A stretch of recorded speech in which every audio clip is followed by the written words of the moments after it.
Graça e paz, como você está em mais um dia de alegria, mais um dia de vida, mais um dia para a gente andar passos a passos.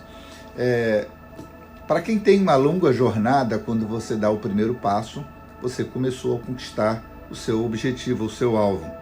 Quem tem que caminhar 10 mil passos, quando ele caminha o primeiro passo, ele já começou a conquistar.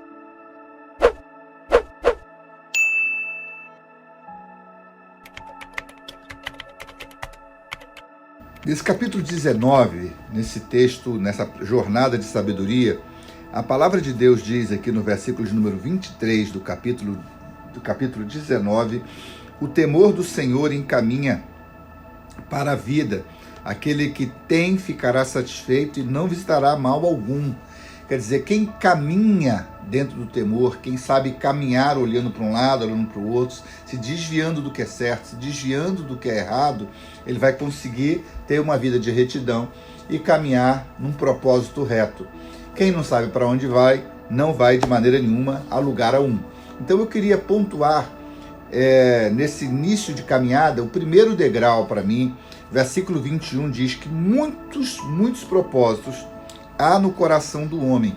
E às vezes a gente na caminhada da vida, quando a gente é novo, a gente não sabe para onde vai, para onde ir. Por exemplo, não sabemos que faculdade fazer, não sabemos que decisão tomar, não sabemos com quem a gente casa, com quem a gente namora, onde a gente estuda, onde a gente mora. Nós não sabemos que carro comprar ou que carro não comprar. Nós não sabemos fazer escolhas ainda.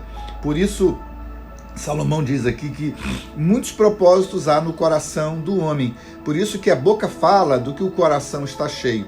Por isso que o jovem às vezes é falante, é apressado, é oriundo de muitos esquemas e de muitos lugares, tem pouco sono e tem muita ação e pouquíssima reflexão.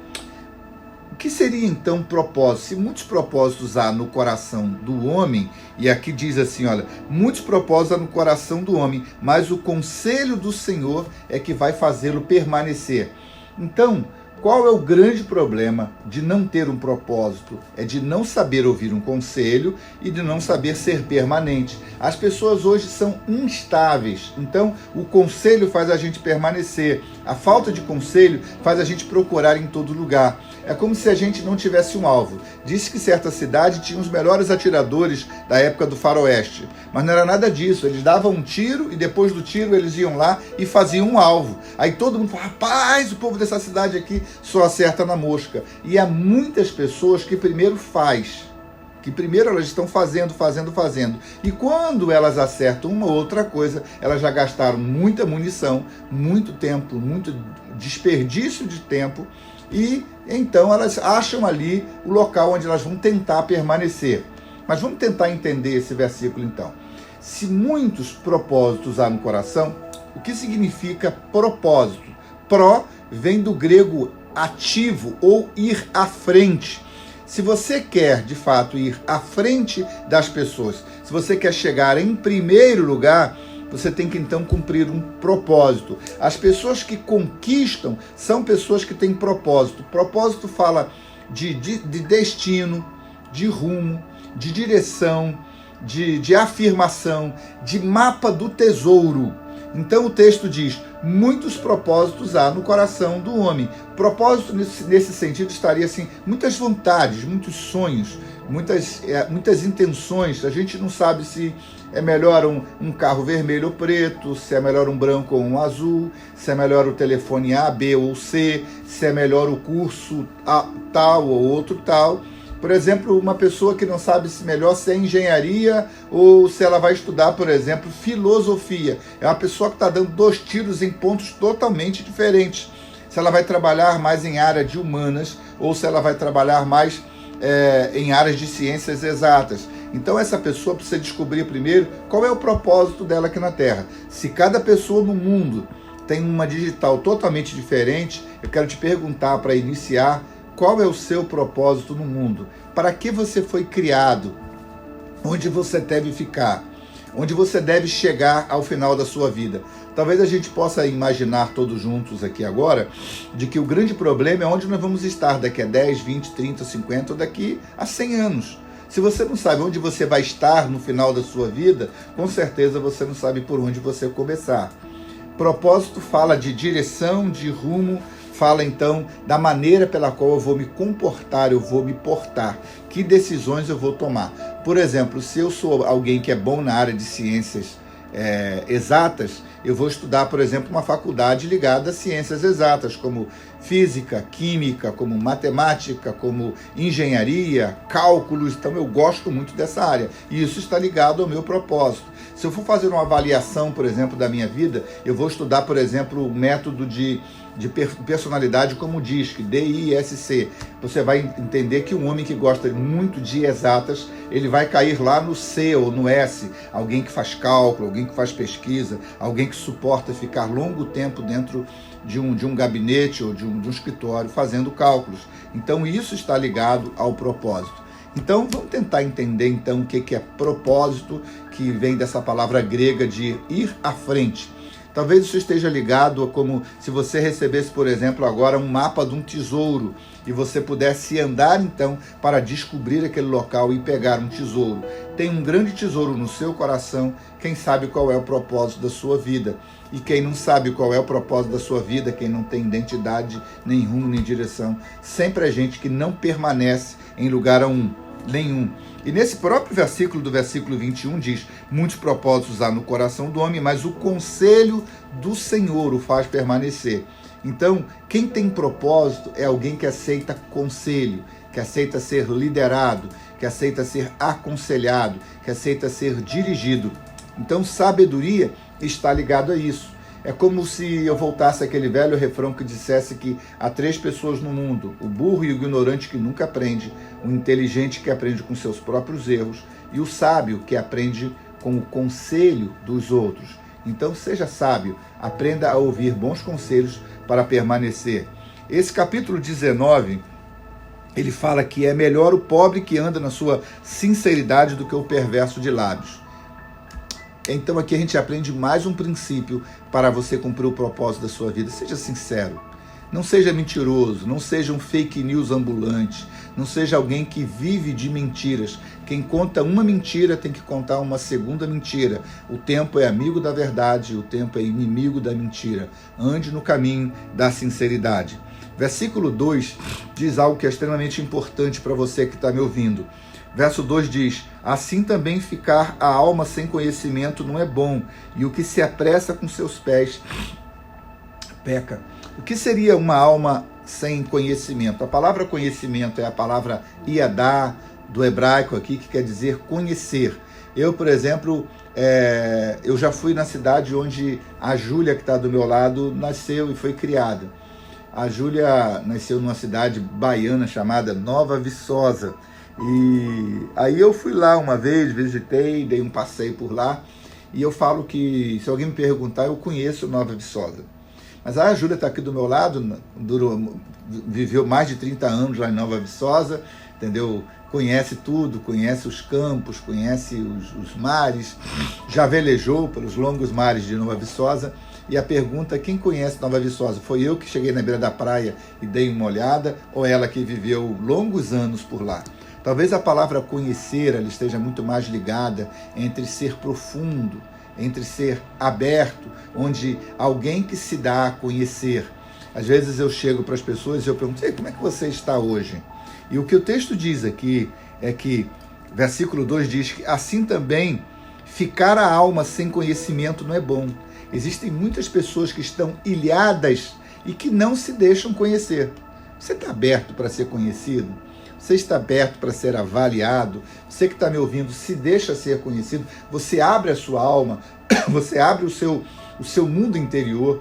Eu acho que é mais fácil para uma mulher ir num ginecologista do que sentar numa cadeira e falar da sua própria vida. Conhecer o seu corpo, às vezes, é muito mais fácil do que você deixar conhecer a sua alma.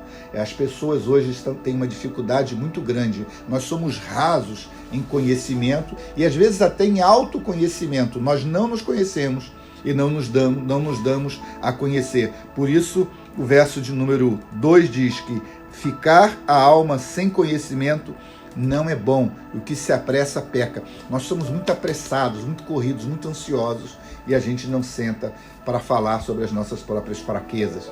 O poder do Senhor se aperfeiçoa na fraqueza, e quando o homem abre a sua fraqueza, é exatamente nesse momento onde ele faz aliança, onde alguém que é melhor do que eu vou contar, eu vou abrir a minha dificuldade para que ele possa então estender a mão. Em outras palavras, esse texto aqui é como: socorro, socorro, socorro, não consegui, estou tentando nadar e não consegui. É um pedido de socorro. E a gente precisa hoje de gente que possa estar à disposição de estender a mão para ajudar um ao outro. O versículo de número 6 diz que muitos suplicam a face do príncipe, cada um é amigo daquele que lhe dá presente. Cuidado com pessoas que estão ao seu redor por causa daquilo que você tem para dar e não por aquilo que você é. Então, se há muitas pessoas que se chegam perto das pessoas que têm um nível de príncipe, de reis e de governo, se elas se chegam perto de você por causa daquilo que você dá, a grande pergunta é o seguinte: o dia que você parar de dar, como será?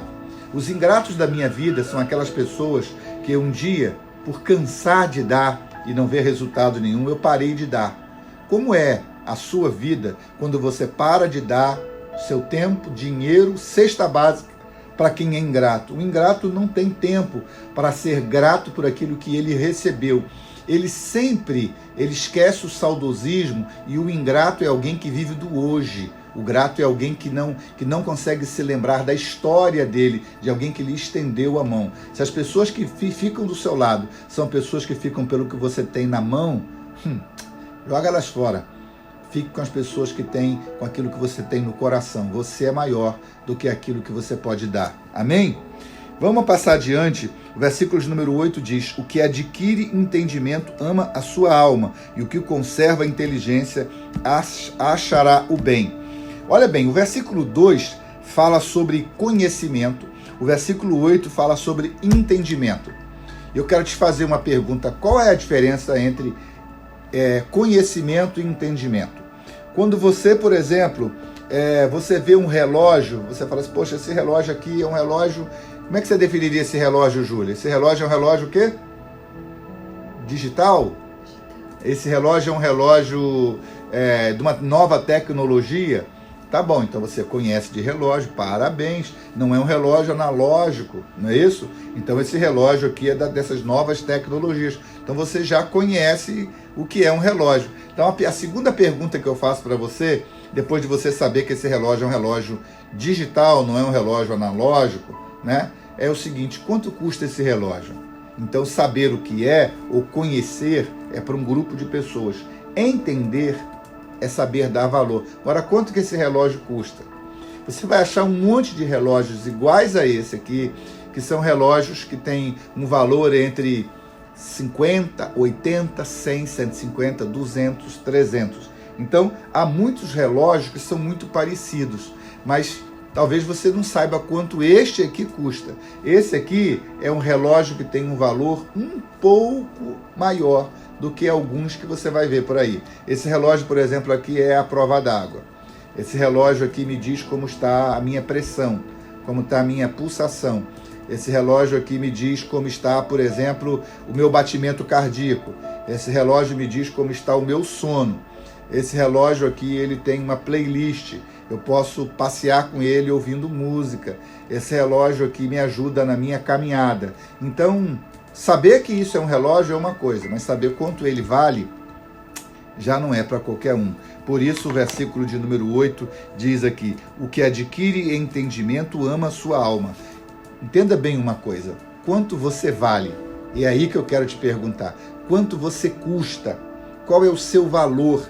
Se você não sabe quanto você vale, é porque você não tem propósito, você não tem identidade, você não tem rumo, você não tem direção. Saber o que é uma coisa, saber quanto vale é só para quem é especialista. Conhecer um carro é saber que aquilo lá é um Corolla, aquilo lá é um Corsa, aquilo lá é um Honda Fit. Mas quanto custa? Então, conhecer é para qualquer um pode se dar a conhecer, mas o entendimento é saber dar valor, avaliar, dizer o preço, é dizer qual é o custo, quanto custa. E só Deus sabe que a sua alma vale mais do que rubis, vale mais do que diamantes.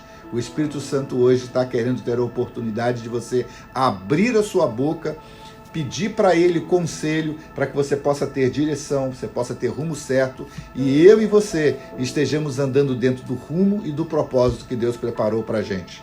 Você conhece a verdade, conhecereis a verdade, e a verdade vai te libertar. João 8, capítulo 32. Vamos juntos nessa jornada, conhecendo o Senhor e fazendo sempre o Senhor mais conhecido. Graça e paz, estamos juntos.